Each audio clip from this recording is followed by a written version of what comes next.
जय भीम मित्रों। क्या आपने कभी सोचा कि गौतम बुद्ध, जिन्होंने दुनिया को धम्म का मार्ग दिखाया, वह किसे मानते थे? क्या वह किसी देवता की पूजा करते थे या क्या वह स्वयं भगवान बन गए थे?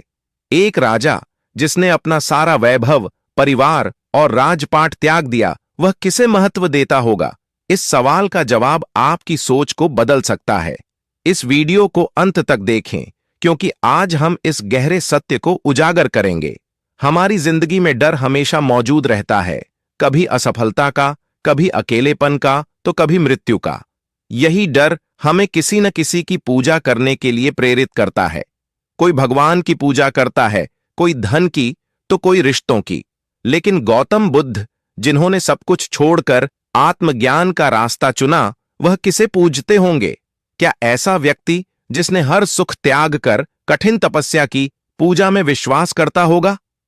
इतिहास पर नजर डालें तो ज्यादातर धर्मों में किसी न किसी ईश्वर की पूजा का महत्व रहा है, चाहे वह वैदिक देवता हो या आधुनिक काल के भगवान। लेकिन बुद्ध का मार्ग अलग था। वह न तो मंदिरों में गए, न ही मूर्तियों के सामने झुके। तो क्या इसका मतलब यह है कि वह नास्तिक थे? और अगर वह नास्तिक थे, तो फिर वह जीवन और मृत्यु के चक्र से कैसे मुक्त हुए? क्या बिना किसी शक्ति में विश्वास किए आत्मज्ञान संभव है? या फिर क्या बुद्ध किसी ऐसी शक्ति में विश्वास रखते थे जिसका जिक्र उन्होंने कभी नहीं किया? कल्पना करें, अगर बुद्ध आज के युग में होते तो वह क्या कहते? शायद वह मुस्कुराकर कहते, मित्र, पूजा छोड़ो, पहले सही कर्म करो। बुद्ध का पूरा जीवन एक बड़ा सवाल है। क्या पूजा वास्तव में जरूरी है?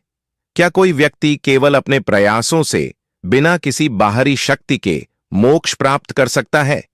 यही सवाल हमें सोचने पर मजबूर करता है। लेकिन रुकिए, क्या इसका मतलब यह है कि बुद्ध ने किसी भी शक्ति को पूरी तरह नकार दिया था, या उनकी पूजा का तरीका बिल्कुल अलग था? इस सत्य को जानने के लिए हमें उनके जीवन की गहराई में उतरना होगा। आइए उस सवाल का जवाब जानें जिसने आपको इस वीडियो से जोड़े रखा।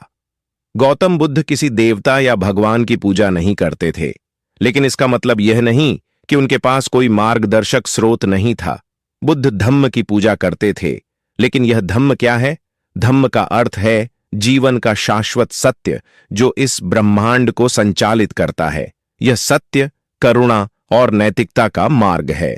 बुद्ध कहते थे कि जो व्यक्ति धम्म का पालन करता है, वही अपने जीवन को सही अर्थ देता है। उनकी धम्म के प्रति श्रद्धा इतनी गहरी थी कि उन्हें किसी बाहरी शक्ति की जरूरत नहीं पड़ी।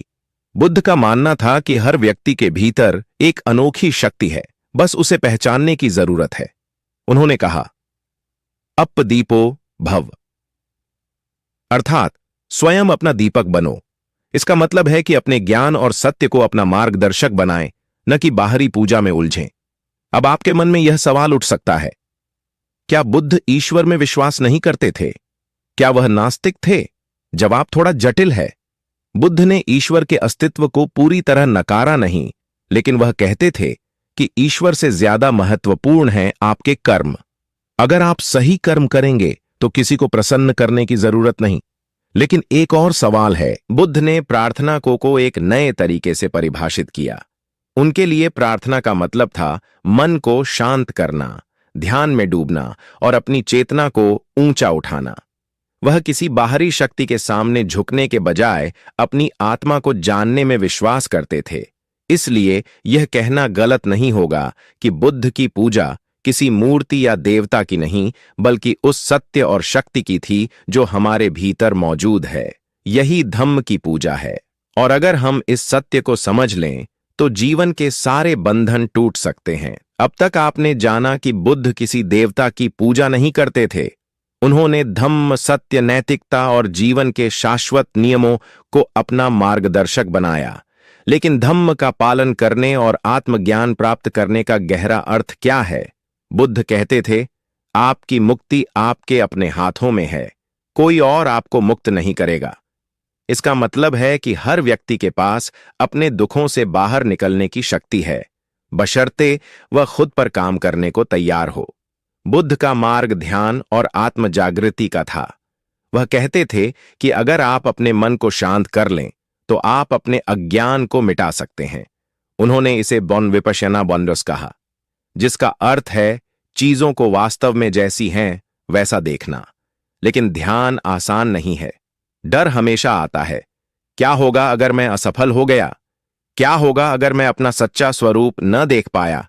यही डर हमें मूर्तियों और देवताओं की पूजा की ओर ले जाता है। बुद्ध ने इस निर्भरता को तोड़ने की बात कही। उन्होंने कहा कि बाहरी पूजा स्थायी शांति नहीं दे सकती। अप दीपो भव, स्वयं दीपक बनो।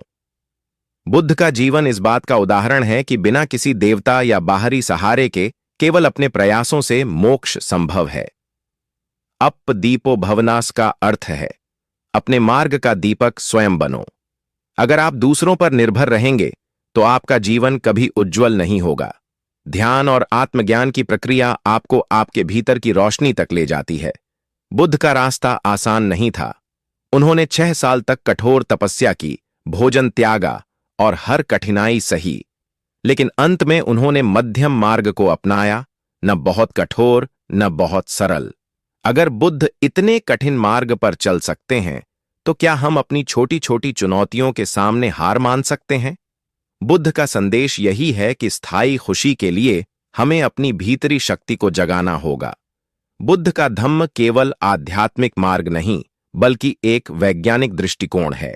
इसमें 4 आर्य सत्य और अष्टांगिक मार्ग जैसे नियम हैं जो जीवन को नई दिशा दे सकते हैं। ये नियम बताते हैं कि हमारा हर दुख हमारे अज्ञान और गलतियों का परिणाम है। अगर हम इन्हें समझकर सही मार्ग पर चलें तो मोक्ष संभव है। और अगर यह आपको जटिल लगता है तो इसे बस ऐसे समझें। बुद्ध का संदेश है, कर्म करो, सत्य को अपनाओ।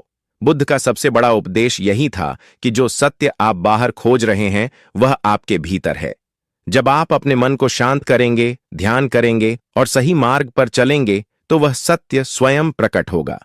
यह बाहरी पूजा या दिखावे से कहीं अधिक शक्तिशाली है। लेकिन अगर सब कुछ हमारे भीतर है तो क्या गुरु की जरूरत नहीं? क्या हमें अकेले चलना चाहिए या किसी मार्गदर्शक का सहारा लेना चाहिए? बुद्ध कहते थे कि एक गुरु आपको रास्ता दिखा सकता है, लेकिन चलना आपको स्वयं होगा। धम्म का पालन करने के लिए आपको अपने प्रयासों पर भरोसा करना होगा। गौतम बुद्ध ने हमें सिखाया कि बाहरी पूजा के बजाय अपने भीतर के सत्य को समझें। अगली बार जब आप किसी मुश्किल में हों तो पूछें, क्या मैं धम्म का पालन कर रहा हूं? अपने कर्मों को सही रखें और देखें कि आपका जीवन कैसे बदलता है। अगर आपको यह कहानी प्रेरणादायक लगी तो इस वीडियो को लाइक करें, शेयर करें और हमारे चैनल को सब्सक्राइब करें। कमेंट में बताएं कि बुद्ध की कौन सी शिक्षा आपको सबसे ज्यादा प्रेरित करती है। धम्म के मार्ग पर चलें और अपने जीवन को सार्थक बनाएं। जय भीम,